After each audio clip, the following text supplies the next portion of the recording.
In 334 BC, a young king from Macedon launched one of the most ambitious military campaigns in history. His target was the greatest superpower of the age, the vast Persian Empire.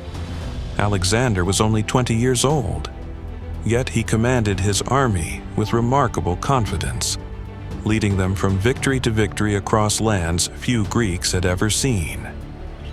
Over the course of a decade-long campaign that pushed to the very edge of the known world, he forged one of the largest empires of the ancient era. Few individuals have shaped history so dramatically.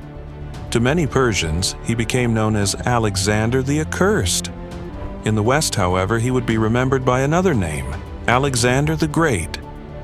But Alexander's story does not begin with him.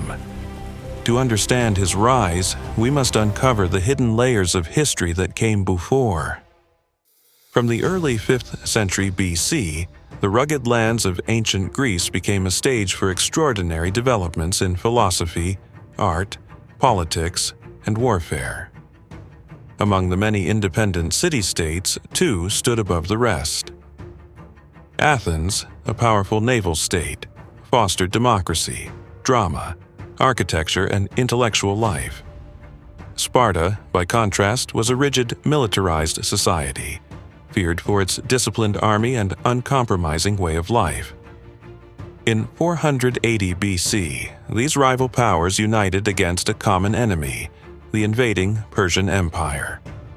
At the narrow pass of Thermopylae, a small Greek force led by King Leonidas and his Spartan warriors held back a massive Persian army for 3 days before being overwhelmed.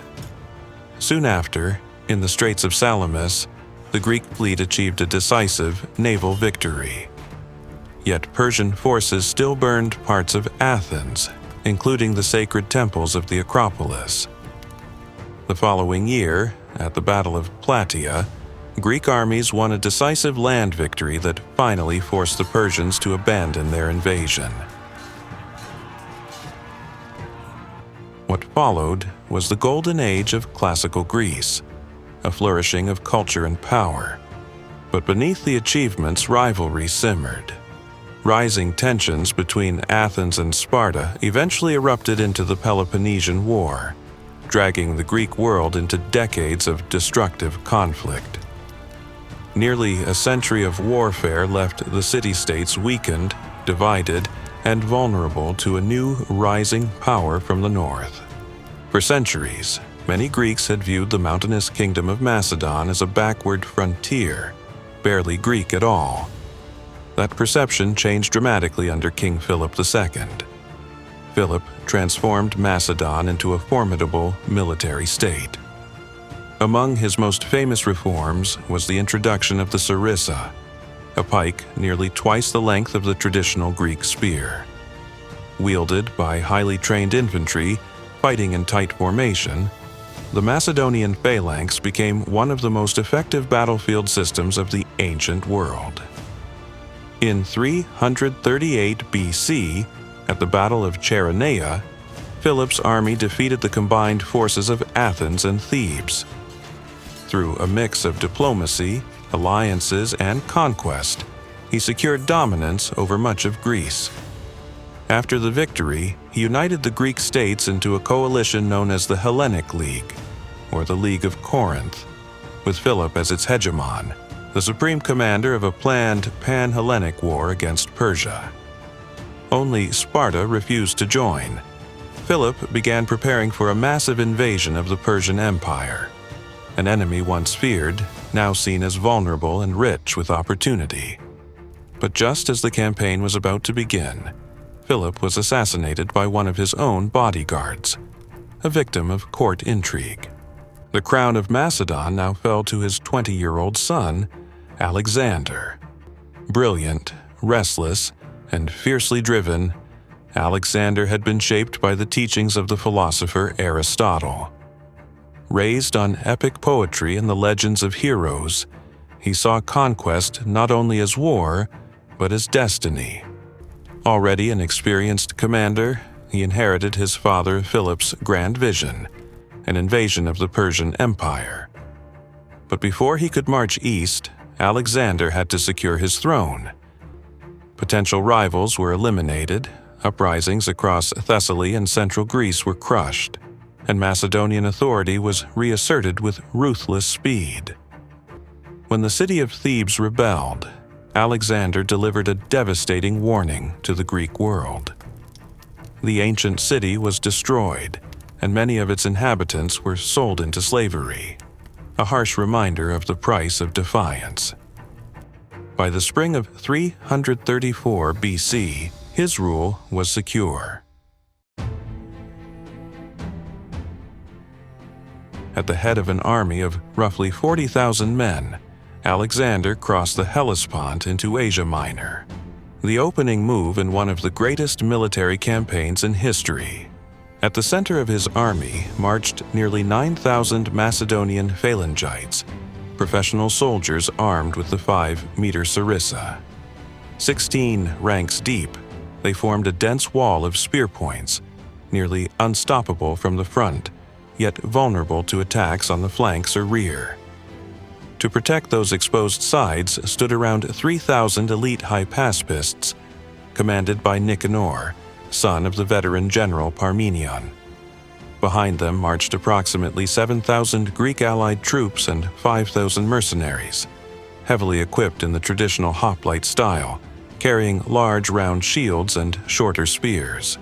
Agile light infantry, archers, javelin throwers, and skirmishers from Thrace and neighboring regions screened the army's movements.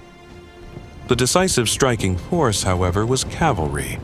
Nearly 1,800 companion cavalry formed Alexander's elite shock troops, armed with lance and sword and trained for rapid charges. Alexander himself often rode among them, leading from the front. On the opposite wing stood another 1,800 Thessalian horsemen, while additional cavalry included 600 riders under Arigeus and around 900 scouts from Thrace and Paeonia, tasked with reconnaissance.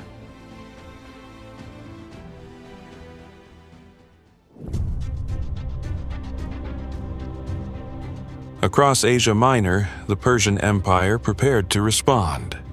The empire was divided into vast provinces known as satrapies, each governed by a satrap responsible for defense and tribute. As news of Alexander's advance spread, Persian commanders gathered to decide their strategy. Among them was Memnon of Rhodes, a seasoned Greek general in Persian service. He urged caution. Rather than risk open battle, Memnon advised a scorched earth strategy. Burn the fields, abandon the towns, and draw the Macedonians deeper into hostile land where hunger and distance would destroy them. It was a strategy of patience and survival, but the satraps refused to abandon their lands without a fight. Instead, they chose to confront Alexander at the Granicus River. The Persian army formed along the far bank, a shallow but difficult crossing with steep edges. The front line consisted of roughly 10,000 cavalry drawn from across the empire, while several thousand Greek mercenaries stood in reserve behind them, armed in the hoplite style and fighting for Persian gold. Determined to strike before the Persians could withdraw, Alexander rode forward with his finest troops. On the left wing, he placed the powerful Thessalian cavalry and allied Greek horsemen under the command of Parmenion. At the center stood the Macedonian phalanx, drawn up in 6 great battalions led by commanders such as Perdiccas, Conus, Amyntas, Meleager, and Craterus. On the right, the decisive wing. Alexander himself took position with the companion cavalry, supported by elite hypaspists, Agrianian javelin throwers, and archers. With roughly 13,000 infantry and 5,000 cavalry engaged in the initial assault, Alexander may have been slightly outnumbered. Yet, he ignored advice to wait for dawn. Instead, he ordered an immediate attack. The companion cavalry surged forward, plunging into the waters of the Granicus. Hypaspists and light cavalry followed close behind as Alexander urged his men onward. Halfway across the river, the Macedonians were met by a storm of spears, arrows, and javelins. Those who reached the far bank were instantly struck by Persian cavalry charges. Alexander rode straight into the fiercest fighting, driving toward the Persian commanders where the battle raged most fiercely. Horse crashed against horse, and warriors fought at arm's length as Macedonian riders struggled to push the enemy away from the riverbank and onto the open plain. The Persians fought desperately to force them back into the water. At first glance, the attack seemed reckless. Yet Alexander's charge bought time, allowing the rest of his army, including the unstoppable Macedonian phalanx, to cross the river behind him. Then, suddenly, the king himself was in mortal danger. Two Persian nobles closed in. One of them, Reshaped, struck Alexander's helmet with a blade, splitting the crest. The bronze held, and Alexander countered with a thrust of his spear, throwing his attacker from the saddle. At that very moment, another commander, Spithridates, rode up behind him, raising his weapon for a fatal strike. Before the blow could fall, Clytus the Black, son of Dropidas, lunged forward and severed Spithridates' arm, saving Alexander's life in a single, brutal motion. Meanwhile, the Macedonian army completed its crossing. Once the phalanx advanced onto solid ground, the tide of battle turned. Unable to break the advancing wall of sarissas, much of the Persian cavalry began to collapse and flee. The Greek mercenaries fighting for Persia never fully joined the battle.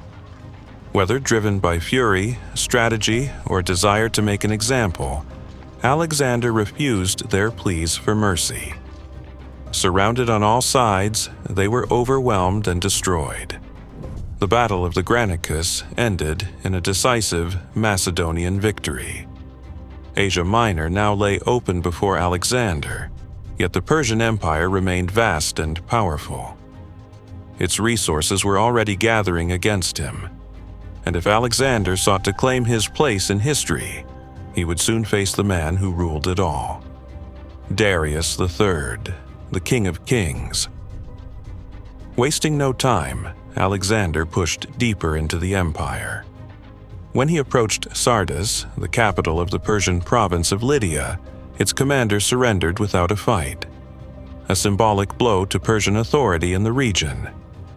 Yet Alexander understood that victory on land was not enough. Persia still dominated the eastern Mediterranean with a powerful fleet capable of cutting his supply lines back to Greece. Rather than challenge the Persians at sea, Alexander chose a different strategy. He would destroy their naval bases one by one. Moving along the coast, he targeted the fortified Greek cities of Miletus and Halicarnassus. Both resisted fiercely, but by winter they had fallen, weakening Persian naval power and securing Alexander's rear.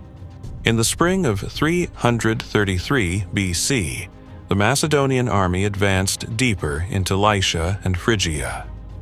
At the ancient city of Gordium, Alexander was shown the legendary Gordian knot, an intricate tangle of cords bound to an old chariot. Prophecy claimed that whoever could undo it would rule all Asia. Rather than struggle with the knot, Alexander drew his sword and cut it apart, a gesture that would become legend. Meanwhile, the Persian war effort had not been idle. Memnon of Rhodes, the experienced Greek commander in Persian service, launched a naval campaign into the Aegean Sea, capturing the islands of Chios and Lesbos and threatening to turn the war back toward Greece itself. But his sudden death from illness brought the offensive to an abrupt halt.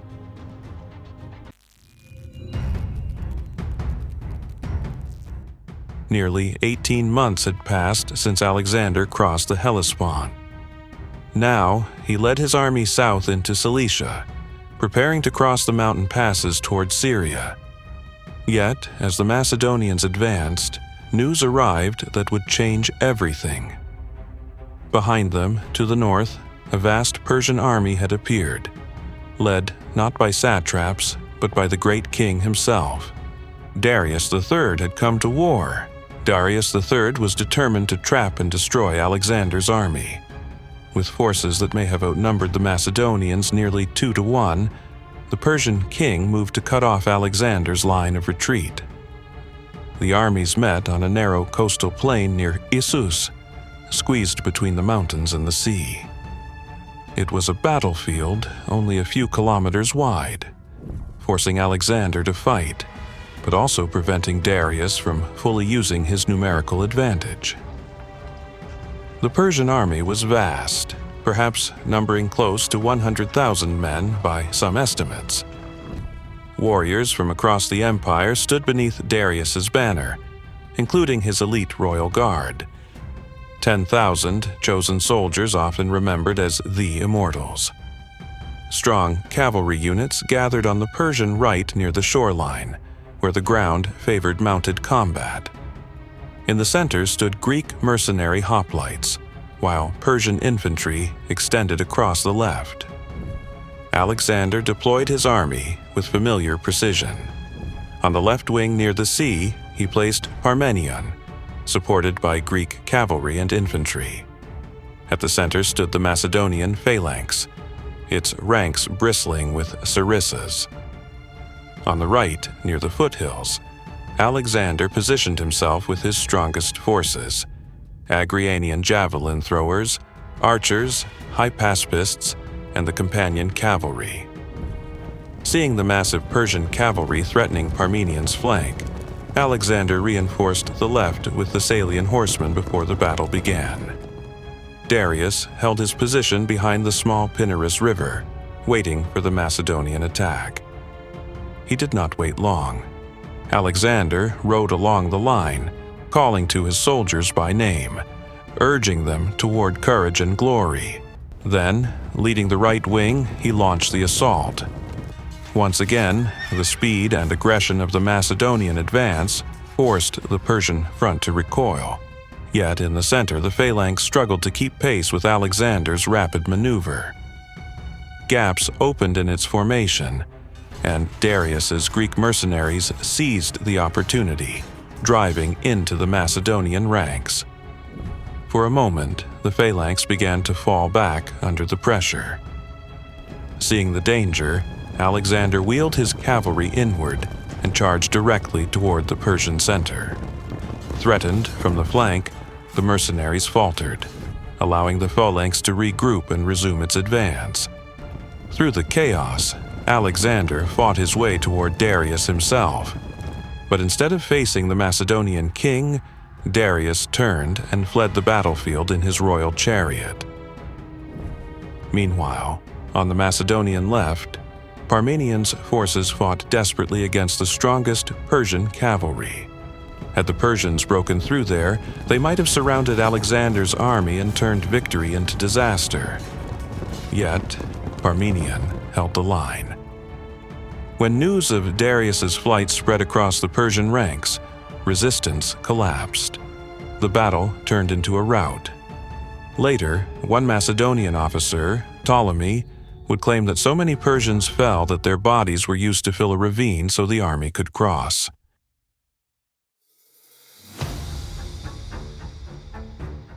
The Battle of Issus became one of Alexander's most stunning victories. Among the spoils were Darius's mother, wife, and children, captured alive and, to the surprise of many, treated with dignity and respect by the Macedonian king.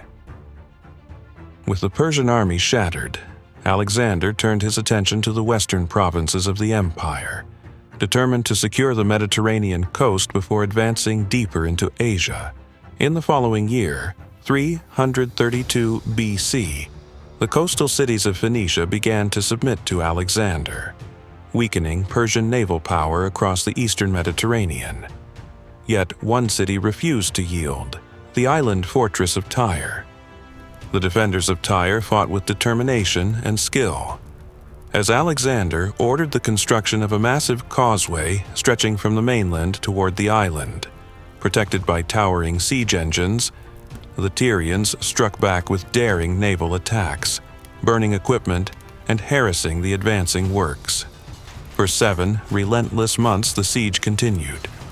At last, Macedonian forces breached the walls. Tyre fell, and the aftermath was brutal. Many inhabitants were killed, while others were sold into slavery, a stark warning to cities that might still resist. Further south, the fortified city of Gaza also endured a hard siege before falling to Alexander's army. With the Levant secured, Alexander marched into Pelusium, at the mouth of the Nile. The Persian governor of Egypt surrendered the province without resistance, handing over its wealth and opening the way inland. In Memphis, priests welcomed Alexander as a liberator from Persian rule and crowned him pharaoh. Near the western branch of the Nile, Alexander founded a new city, Alexandria, envisioned as a gateway between Greece and Egypt. From there, he journeyed deep into the desert to the oracle at Siwa, where, according to later accounts, the priests greeted him as the son of Amun, king of the gods. By 331 BC, Alexander returned eastward to Tyre, where news arrived of unrest in Greece. Despite his victories, many Greeks saw him not as a liberator, but as a tyrant. Backed by Persian support, King Agis III of Sparta launched a rebellion against Macedonian rule. Alexander's general Antipater, already dealing with revolts in Thrace, marched south to confront the Spartans near Megalopolis. Even the legendary Spartan warriors could no longer match Macedonian military strength. The Spartan army was defeated, and King Agis himself fell in battle, securing Alexander's rear once more as his campaign moved deeper into the Persian Empire. Alexander now turned east, driving into the very heart of the Persian Empire in search of a final confrontation with its king. A letter arrived from Darius III, an offer meant to end the war. The Persian ruler proposed vast sums of gold, the hand of his daughter in marriage, and even half of his empire in exchange for peace. Many would have accepted such terms. Alexander refused. Victories at the Granicus and Issus, along with prophecies and oracles that seemed to favor him, had convinced the young king that his destiny reached far beyond compromise. Half an empire was not enough. He intended to claim it all. Now he marched deeper into Mesopotamia. News soon reached him that Darius had assembled a vast army near Gaugamela, not far from modern Mosul. Alexander turned his forces toward the gathering storm. For Darius, this would be the final chance to stop the Macedonian advance. For Alexander, it was an opportunity to shatter the Persian Empire once and for all. Determined to use his numerical advantage, Darius chose to fight on open ground. Persian soldiers cleared and leveled the terrain, preparing a vast battlefield suitable for cavalry maneuvers and the deadly sweep of scythed chariots. The stage was set for a confrontation that would decide the fate of an empire. Modern estimates suggest that the Persian army at Gaugamela numbered somewhere between 50 and 80,000 warriors, drawn from across the vast empire. Infantry arrived from Syria and Babylonia, cavalry from Armenia, Central Asia, and even India. Up to 200 scythed chariots stood ready, and a small number of war elephants were present, a rare and intimidating sight on the battlefield. Alexander's army was smaller, likely outnumbered nearly 2-1. He arranged his forces in the familiar formation that had brought him victory before. On the left wing stood Thracian and Thessalian cavalry under Parmenion. At the center waited the Macedonian phalanx, each soldier armed with the long 5-meter sarissa. On the right, near the open plain, Alexander positioned himself with the elite companion cavalry and his finest infantry, the hypaspists, the spearhead of his coming assault. Behind the main line, Greek hoplites formed a second rank, angled backward to guard against encirclement. The battle began when Alexander led his right wing forward, and then deliberately drifted to the right, a movement that puzzled the Persians. Was the Macedonian king attempting to outflank their massive army? Darius ordered his troops to mirror the maneuver, pulling forces away from the center to block Alexander's advance and keep him within the ground prepared for Persian chariots. But the movement was a trap. By stretching the Persian line, Alexander weakened its core. When he saw the moment arrive, he unleashed his cavalry. A massive clash of horsemen erupted on the Persian right as Greek riders surged forward to pin the enemy in place. Then Darius committed his scythed chariots. They thundered toward the Macedonian lines, but experienced Agrianian javelin throwers struck at the horses, while infantry opened gaps in their formation, allowing the chariots to pass harmlessly through. Now Alexander struck. Leading the companion cavalry, supported by advancing phalanx units, he drove straight into the weakened Persian center, carving a path toward the great king himself. The sudden fury of the assault shattered Persian cohesion. Panic spread, and the royal line began to break. Darius turned and fled. Yet victory was not certain. On the Macedonian left, Parmenion faced overwhelming pressure from Persian cavalry and was close to being surrounded. Indian and Scythian riders broke through gaps in the line and rushed toward the Macedonian camp. Desperate messages reached Alexander, forcing him to abandon the pursuit of Darius and turn back to rescue his struggling wing. The fighting there was brutal, one of the bloodiest moments of the battle, costing Alexander many of his elite companions.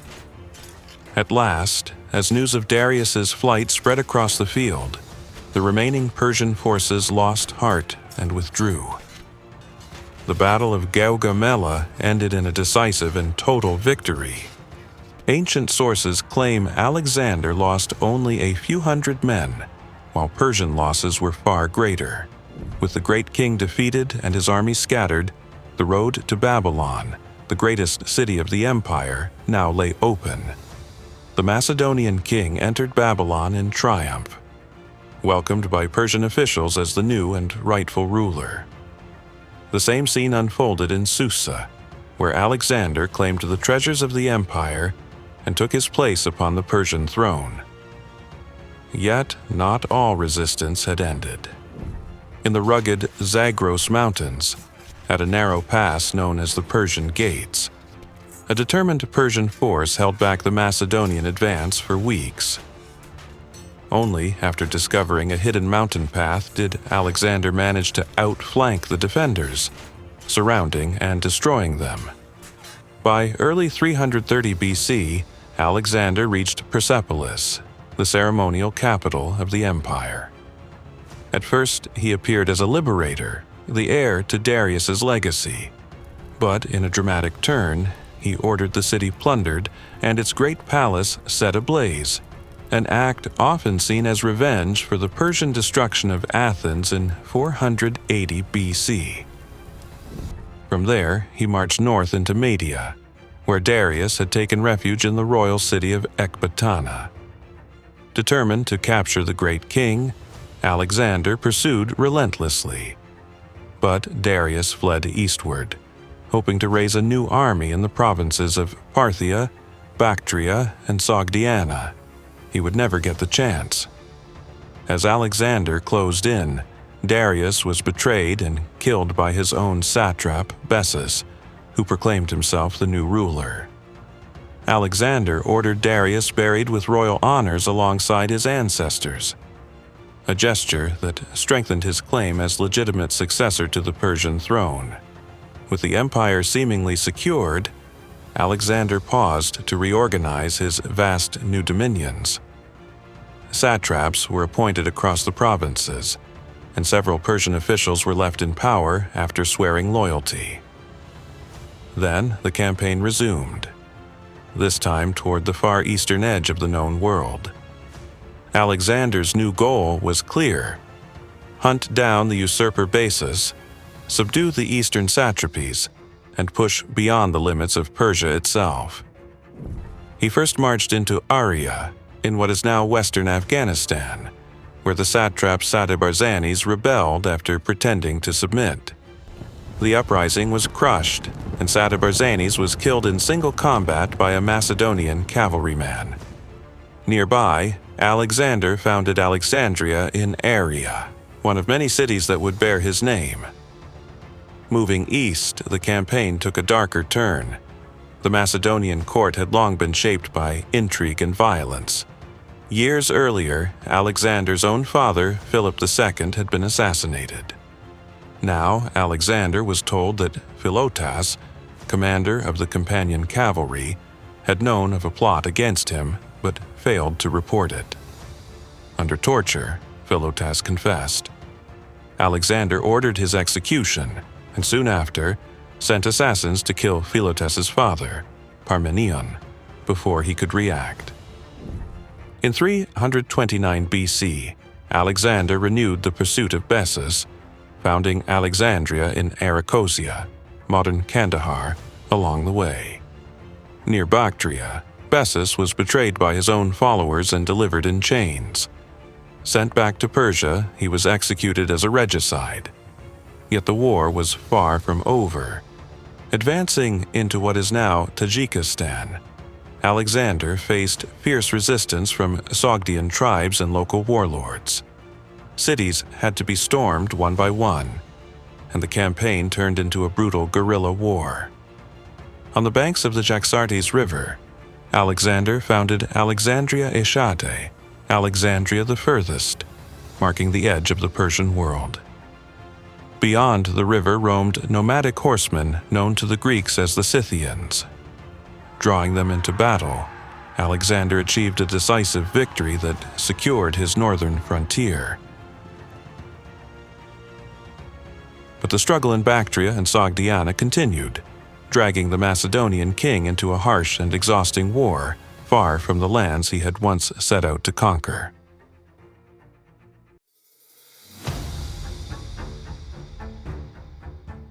By now, many Macedonian soldiers had grown weary of the endless campaign. Years had passed since they had seen their homes, yet their king seemed driven toward ever more distant conquests. Worse still, Alexander began adopting elements of Persian dress and court ritual, customs his men viewed as decadent and foreign. Tensions reached a breaking point in Marikonda, modern Samarkand. During a drunken argument, Alexander killed Clitus the Black, one of his most trusted companions, and the man who had once saved his life at the Granicus. The king was overcome with remorse, but the damage to his reputation among the old Macedonian guard was deep. When Alexander attempted to introduce the Persian court ritual of proskynesis, requiring subjects to bow before him, outrage spread among the Greeks. Such reverence, they believed, belonged only to the gods. Facing fierce resistance, Alexander was forced to abandon the practice. Soon after, another conspiracy emerged, the Pages' Plot.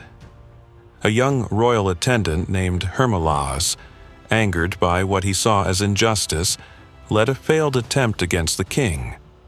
The conspirators were tortured and executed, while Callisthenes, Alexander's official historian, was imprisoned and later died in captivity.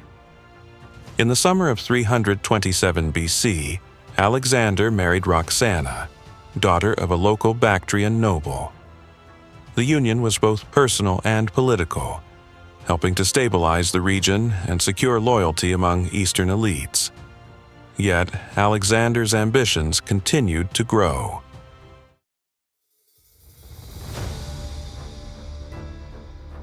Preparing to push beyond the limits of the Persian Empire, he crossed the towering Hindu Kush and marched toward the Indus Valley. Advancing in 2 columns, his army fought a series of brutal engagements against tribes such as the Aspasioi and Asakanoi, eventually capturing the stronghold of Massaga after a fierce siege. The ruler of Taxila allied with Alexander, and together they marched against King Porus at the Battle of the Hydaspes.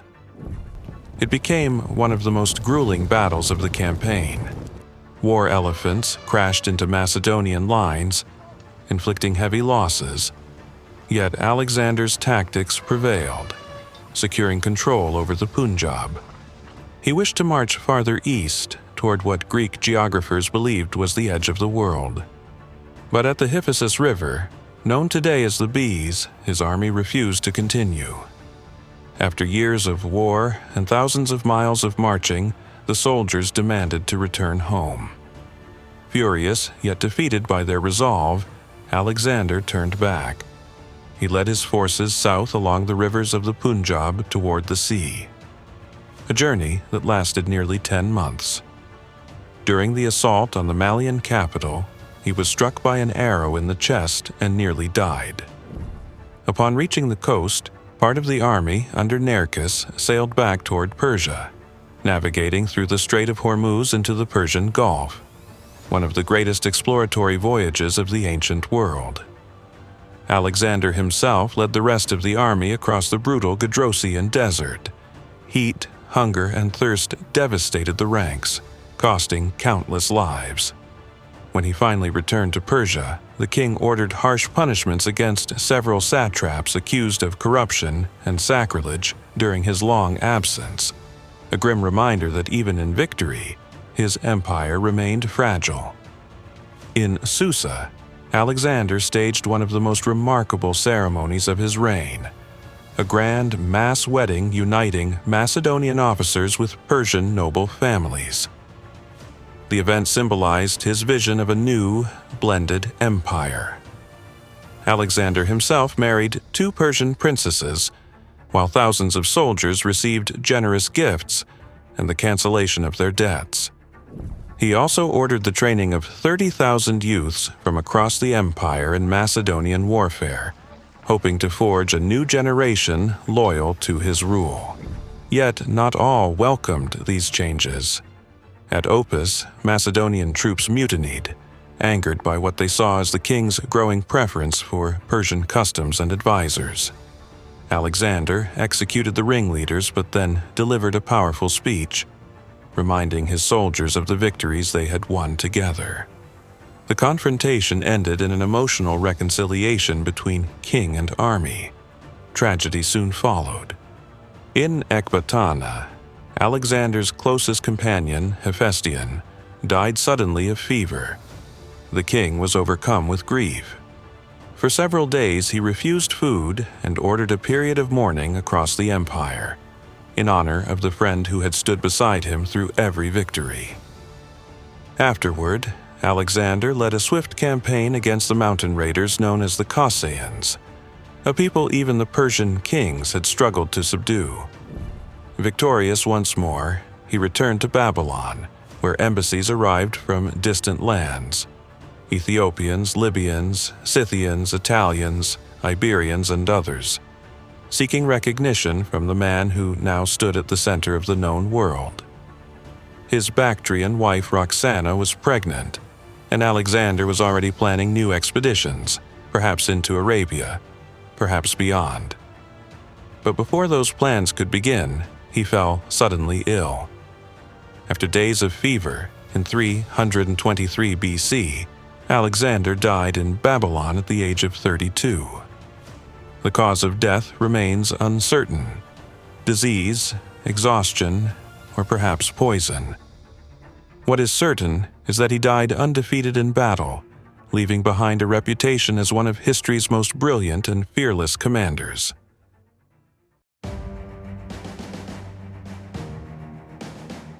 In just over a decade, his campaigns had created one of the largest empires the world had ever seen, stretching from Greece to the edges of India.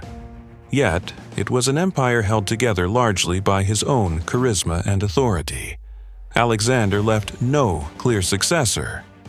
Soon after his death, Alexander's generals, the Diadochi, turned on one another, carving the empire into rival kingdoms. During these wars, Roxana and Alexander's young son were killed, and the golden sarcophagus meant to return his body to Macedon was diverted to Alexandria in Egypt. Today, the exact location of Alexander's tomb remains one of history's greatest mysteries.